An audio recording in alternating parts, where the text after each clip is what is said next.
Time Machine by Herbert George Wells, 1895. Chapter 2. I think that at that time none of us quite believed in the time machine. The fact is, the time traveler was one of those men who are too clever to be believed. You never felt that you saw all round him. You always suspected some subtle reserve, some ingenuity in ambush behind his lucid frankness.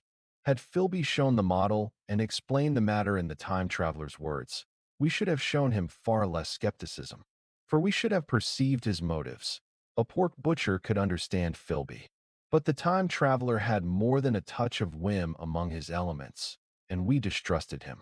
Things that would have made the fame of a less clever man seem tricks in his hands. It is a mistake to do things too easily. The serious people who took him seriously never felt quite sure of his deportment.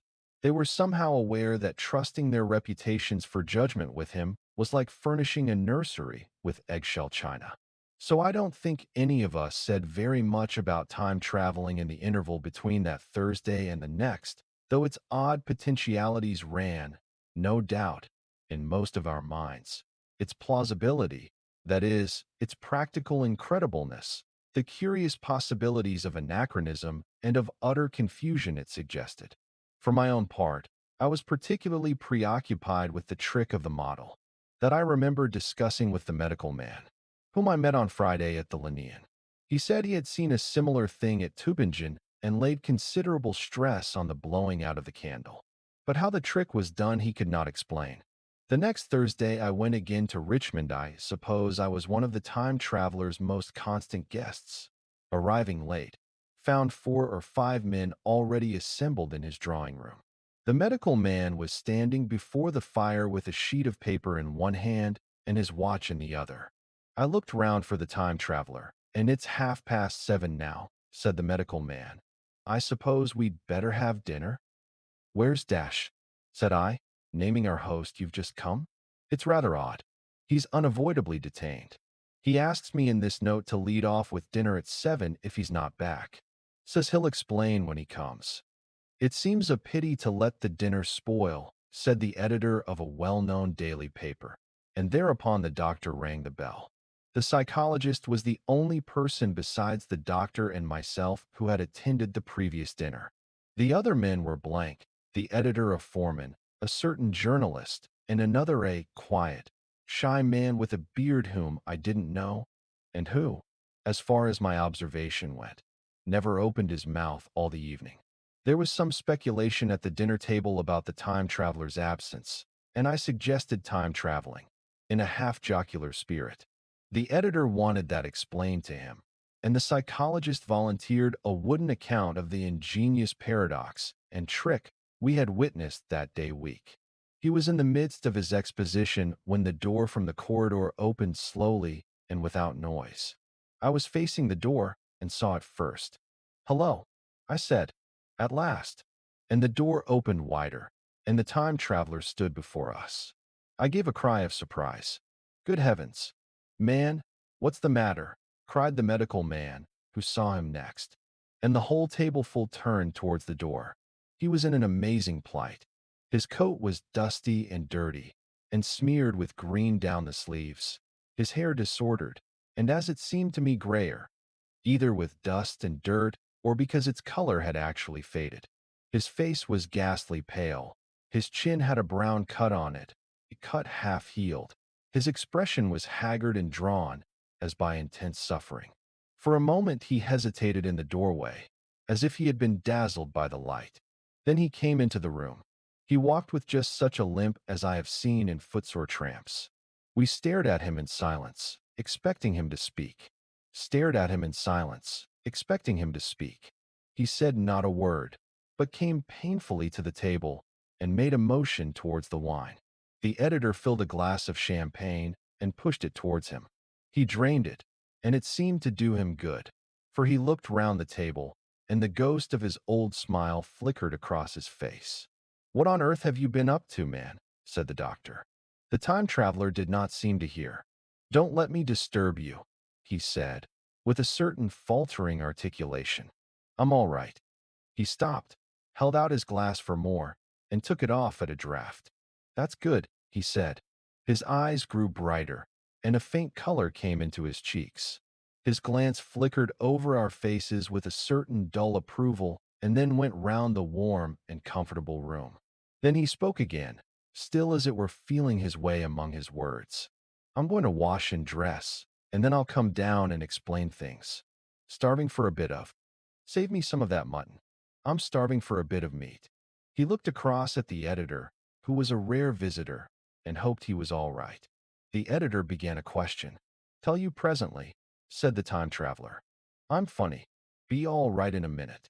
He put down his glass and walked towards the staircase door. Again, I remarked his lameness and the soft padding sound of his footfall, and standing up in my place, I saw his feet as he went out. He had nothing on them but a pair of tattered blood-stained socks. Then the door closed upon him. I had half a mind to follow, till I remembered how he detested any fuss about himself. For a minute, perhaps, my mind was wool-gathering. Then, "Remarkable behavior of an eminent scientist," I heard the editor say, thinking, after his wont, in headlines. And this brought my attention back to the bright dinner table. "What's the game?" said the journalist. "Has he been doing the amateur cadger? I don't follow." I met the eye of the psychologist and read my own interpretation in his face. I thought of the time traveler limping painfully upstairs. I don't think anyone else had noticed his lameness. The first to recover completely from this surprise was the medical man, who rang the bell the time traveler hated to have servants waiting at dinner for a hot plate. At that, the editor turned to his knife and fork with a grunt, and the silent man followed suit. The dinner was resumed. Conversation was exclamatory for a little while, with gaps of wonderment, and then the editor got fervent in his curiosity. "Does our friend eke out his modest income with a crossing? Or has he his Nebuchadnezzar phases?" he inquired. "I feel assured it's this business of the time machine," I said, and took up the psychologist's account of our previous meeting. The new guests were frankly incredulous. The editor raised objections. What was this time traveling? A man couldn't cover himself with dust by rolling in a paradox, could he? And then, as the idea came home to him, he resorted to caricature. Hadn't they any clothes brushes in the future? The journalist, too, would not believe at any price, and joined the editor in the easy work of heaping ridicule on the whole thing. They were both the new kind of journalist, very joyous, irreverent young men. Our special correspondent in the Day After Tomorrow reports, the journalist was saying, or rather shouting, when the time traveler came back. He was dressed in ordinary evening clothes, and nothing save his haggard look remained of the change that had startled me. "I say," said the editor hilariously, "these chaps here say you have been traveling into the middle of next week. Tell us all about Little Roseberry, will you? What will you take for the lot?" The time traveler came to the place reserved for him without a word. He smiled quietly, in his old way. "Where's my mutton?" he said. "What a treat it is to stick a fork into meat again." "Story," cried the editor. "Story be damned," said the time traveler. "I want something to eat. I won't say a word until I get some peptone into my arteries." "Thanks. And the salt?" "One word," said I. "Have you been time traveling?" "Yes," said the time traveler, with his mouth full, nodding his head. "I'd give a shilling a line for a verbatim note," said the editor. The time traveler pushed his glass towards the silent man and rang it with his fingernail, at which the silent man, who had been staring at his face, started convulsively and poured him wine. The rest of the dinner was uncomfortable. For my own part, sudden questions kept on rising to my lips, and I dare say it was the same with the others. The journalist tried to relieve the tension by telling anecdotes of Hetty Potter. The time traveler devoted his attention to his dinner and displayed the appetite of a tramp. The medical man smoked a cigarette and watched the time traveler through his eyelashes. The silent man seemed even more clumsy than usual and drank champagne with regularity and determination out of sheer nervousness. At last, the time traveler pushed his plate away and looked round us. "I suppose I must apologize," he said. "I was simply starving. I've had a most amazing time." He reached out his hand for a cigar and cut the end. "But come into the smoking room." It's too long a story to tell over greasy plates. And ringing the bell and passing, he led the way into the adjoining room. Agreed, said the editor, and the rest of us echoed agreed. And with that the time traveler began his story as I have set it forth. He sat back in his chair at first and spoke like a weary man. Afterwards he got more animated. In writing it down I feel with only too much keenness the inadequacy of pen and ink and, above all, my own inadequacy to express its quality. You read, I will suppose, attentively enough, but you cannot see the speaker's white, sincere face in the bright circle of the little lamp, nor hear the intonation of his voice. You cannot know how his expression followed the turns of his story.